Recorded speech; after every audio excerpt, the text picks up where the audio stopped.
Ladies and gentlemen, let me tell you something that most people overlook when dealing with toxic individuals. Silence isn't weakness. It's your superpower. Most of us are taught to speak up, to defend ourselves, to explain our side when someone crosses a line. That's what feels natural. We want to be understood. We want to clarify, correct the lies, fix the misunderstanding. But here's the truth. Toxic people aren't confused. They're not accidentally stepping on your boundaries. They know exactly what they're doing. And every time you engage, you're handing them energy, attention, control. That's why I say silence is your power move, not your surrender. When you choose not to respond, when you don't return the insult, when you don't explain your silence with paragraphs of justification, that's when the shift begins. It's a psychological reset. You're no longer dancing to their rhythm. You've changed the music. There's something deeply unsettling to a manipulator when they can't get a rise out of you. Your lack of response denies them the satisfaction they crave. They poke, they prod, they twist your words, not to understand you, but to get an emotional reaction. That's the currency they live on. But when you respond with calm stillness, when your silence speaks louder than your voice ever could, that's when they realize the game is over. Now, some people confuse silence with passive behavior. They think it means you're letting someone get away with something. But this isn't about letting anything slide. This is about choosing your power. You don't need to announce your boundaries to people who already know they're crossing them. You don't need to fight in a war that only exists because they keep throwing bombs to provoke you. Silence isn't passive, it's decisive. It's restraint at its highest level. Think of it like this. The most dangerous storm is the one that's calm before it hits. There's something unnerving about silence because it forces people to confront their own noise. A toxic person left alone with their own reflection has no one to project onto. That's why they press for a reaction, because it lets them avoid facing themselves. Your silence becomes a mirror, and most of them can't handle what it shows. But let's be real.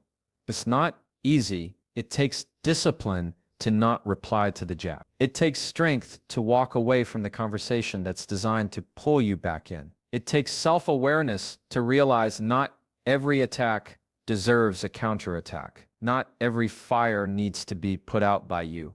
Some fires burn themselves out when you stop feeding them oxygen. And here's the deeper, more philosophical part of this. Silence is also a reclaiming of your internal space. Toxic people don't just waste your time, they waste your inner peace. Every argument, every defensive explanation, every angry reply, they don't just take minutes off your day, they take energy off your soul. And silence is how you guard that energy. It's how you say, this is my mental real estate. You don't get to live here rent-free. When you stop explaining yourself to people committed to misunderstanding you, you start to grow. You begin to operate at a higher level where not everything needs to be said and not everyone deserves access to your thoughts. You gain clarity. You start to recognize that the loudest voices are often the most insecure in your silence. It's not an absence, it's a presence. It's a statement. It says, I'm not engaging on this level anymore. I've elevated. And let me tell you, people notice. The first time you respond to drama with stillness, they'll test you. They'll push harder. That's normal because people are used to the old version of you, the one who reacted, who explained, who pleaded to be seen. But when you hold your silence, when you stay calm and you don't flinch, that's when they start to see the new version, the grounded version, the version that doesn't play tug of war with people who drop the rope just to watch you fall. Eventually, the toxic ones fade, not because they changed, but because you did. They realize they no longer have influence over you. You're not a source of emotional chaos for them to feed on anymore. And when someone can't feed off you, they move on. It's that simple. You starve the dysfunction by refusing to serve at your reaction. So the next time someone tries to pull you into their storm, remember you don't have to join them. You can stand still. You can be quiet. You can be the eye of the storm. That's where your power lies. Not in the shouting, not in the defending, but in the calm, conscious decision to not entertain the chaos. This isn't about being passive or cold. It's about being in control. Emotional control is self-respect and action. Silence, when chosen intentionally, says, I know who I am. I don't need to prove it to you. And that's what toxic people can't handle. Because when you stop reacting, you take back the very thing they were using against you, your attention. So do this once the next time someone tries to bait you. Don't bite. Pause, breathe. Let them sit in their own noise. Let your silence be the last word. Not because you gave up, but because you finally took your power back. In that one moment of silence, that one act of stillness, it will echo louder than any argument ever could. Let's talk about something that instantly shifts the power dynamic between you and any toxic person in your life. Boundaries, real ones, firm ones. And here's the truth. You only need to set one unbreakable boundary to change everything. Just one, but it has to be firm and it has to be final. Most people overcomplicate boundaries. They try to sugarcoat them, over-explain them, or constantly renegotiate them to avoid conflict. But toxic people are experts at using that hesitation to push you further and further past your limits. What you need to understand is that toxic individuals aren't confused by your boundaries. They're simply testing how committed you are to them. They don't need more clarity. They need consequences. And the moment you stop explaining and start enforcing, you change the game entirely. You see, when someone truly respects you, your first boundary is enough. They may not like it, but they accept it. They recognize your space. But toxic people, they see your boundary as a challenge, a dare, a puzzle they're determined to solve. They ask, why can't I call you at midnight? Or why didn't you text me back right away? Or why are you being distant? Not because they don't understand, but because they want you to start doubting yourself. That's the manipulation. That's the play. And here's where most people go wrong. They start justifying. They try to make the toxic person feel better about the line that's been drawn. But every explanation becomes an invitation for pushback. Every I just need space right now turns into, are you mad at me? Every I'm not okay with that becomes, can't you just make an exception this once? And if you're not grounded, you cave. Not because you're weak, but because you're human. You care. You want to be fair. But fairness to others can't come at the cost of disrespect to yourself. That's why I say, set one unbreakable boundary and stop explaining. It could be your time, your emotional energy, your availability, your personal space, your need for peace, whatever matters most to you. Draw the line clearly, kindly, and without apology. Then let your actions do the rest. Boundaries are not up for debate. They are not up for emotional bartering. You don't need to rehearse a TED Talk just to defend your right to be respected. And let's go deeper for a moment. Philosophically, boundaries aren't about controlling others. They're about defining yourself. When you set a boundary, you're not saying you can't do this. You're saying, if you do this, I won't be participating. You're not changing their behavior. You're changing your availability to tolerate it. And that shift is powerful. It moves the center of gravity back to you. Because here's the psychological truth. People treat you based on the standards you consistently uphold, not the ones you talk about or the ones you hope they'll magically honor. And toxic people, especially, they read your boundaries like a map. They look for soft spots. They study your tone. They clock your hesitation. And if they find wiggle room, they take it every time. So when you finally say, this is what I allow, this is what I don't, and I'm done explaining it, you stop being a target.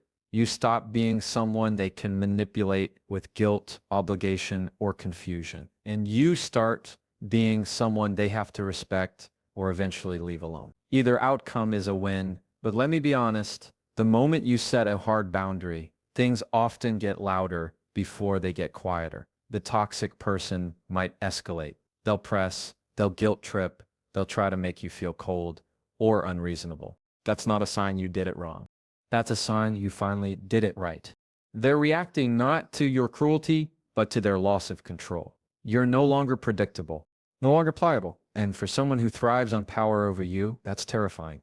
So the key is not just setting the boundary, but standing by it without flinching, without second guessing, without performing emotional CPR on someone who's offended by your self-respect. This is where strength is built. Every time you choose to uphold your limit, even when it's uncomfortable, you're teaching yourself and the world what you will and will not tolerate. and something incredible happens over time. You begin to notice how peaceful your life becomes when you stop granting access to people who don't respect your terms. You start to realize that boundaries don't push the right people away. They reveal them. The ones who care about you will adjust. They'll honor your space. They won't make you beg to be respected. But the ones who disappear, they were never invested in a real connection. Only in the control they had when you didn't protect yourself. So here's the practice. Choose one boundary you've been afraid to set. Just one. Something you've allowed to slide too many times. Set it clearly and force it quietly, and then stop explaining. Let your life reflect that boundary, not your words. Because the most powerful boundary is the one that doesn't need constant reminders.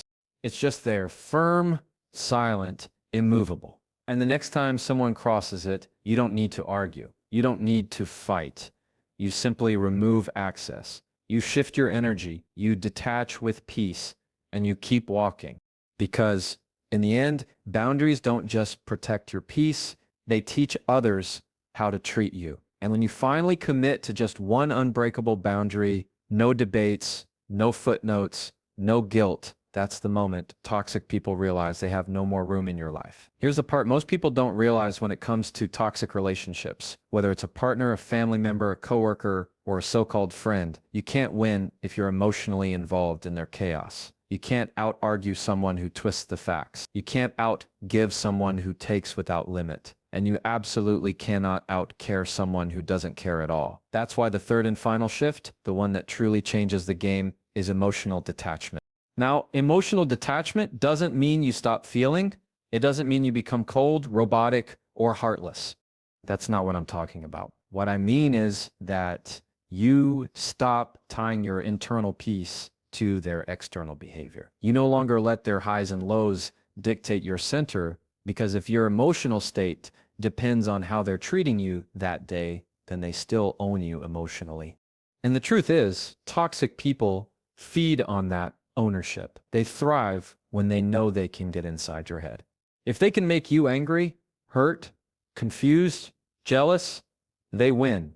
Not because they're better, but because they've dragged you down into the emotional mud where they operate best. The fight, the drama, the tension. It's not a side effect of toxicity. It is the strategy. That's why detachment is such a powerful move. The moment you stop trying to control the outcome, stop needing to be right, stop needing their validation, you take back control, real control, not over them, but over yourself. And that's where the shift happens. Let me put it this way. Toxic people want to keep you emotionally involved because that's how they stay relevant in your life. If they can't get your love, they'll settle for your anger. If they can't get your admiration, they'll provoke your frustration. Why? Because any reaction keeps you tethered to them. You're still playing. You're still showing up, but the moment you go still, not cold, not cruel, just still, they lose their grip. Because now their words bounce off. Their games fall flat. Their manipulations hit silence. You're no longer trying to manage their emotions. You're not explaining, fixing, or overfunctioning. You're just done emotionally, not in a loud way, in a calm, final, powerful way. And let me tell you, nothing frustrates a toxic person more than someone they can no longer provoke. Your peace becomes a threat. Your calm becomes a mirror. They start to realize, I can't reach them anymore. That's the moment they either escalate or they exit. And either way, you win. But here's the challenge. Detachment takes practice. It's not natural at first, especially for those of us who are deeply empathetic. We want to help, to heal, to fix. We believe if we love someone enough, they'll change. But emotional involvement doesn't always lead to healing. Sometimes it leads to entrapment. The deeper you're pulled into their emotional web, the more you lose sight of your own reality. So what do? You start by observing, not absorbing. You pay attention to their actions, not their apologies. You start noticing patterns, not just moments. And most importantly, you stop trying to control things that were never yours to control in the first place. Their moods, their choices, their respect, their recognition. That's on them.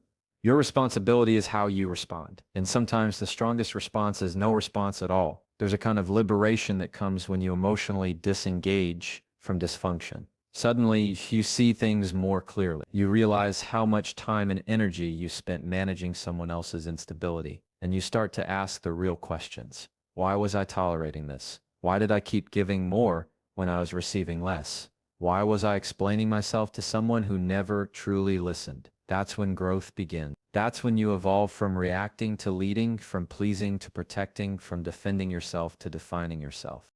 And here's the deeper philosophical truth. Emotional detachment is the art of being present without being possessed. It's staying aware without being consumed.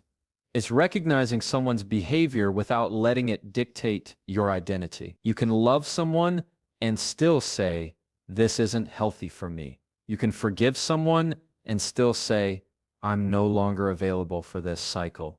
That's not cruelty. It's clarity. Because love without boundaries becomes self-betrayal, and empathy without emotional distance becomes codependency. So if you really want toxic people to stop bothering you, stop letting them live in your emotional system rent-free. Change the locks, set the boundary, and then here's the key. Detach, not from your humanity, not from your values, but from their chaos, their approval, their narratives, their guilt trips. And no, it's not easy. You'll feel the pull. You'll feel the urge to respond, to defend, to go back into the drama one more time just to feel understood. But the moment you resist that urge, that's the moment you reclaim your emotional freedom.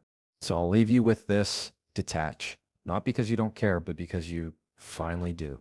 You care enough about your peace, your mental health, your future. And once you emotionally detach from dysfunction, the noise stops, the confusion fades, and you remember who you are again. And once you do that once, just once, they'll never be able to pull you back into the chaos again.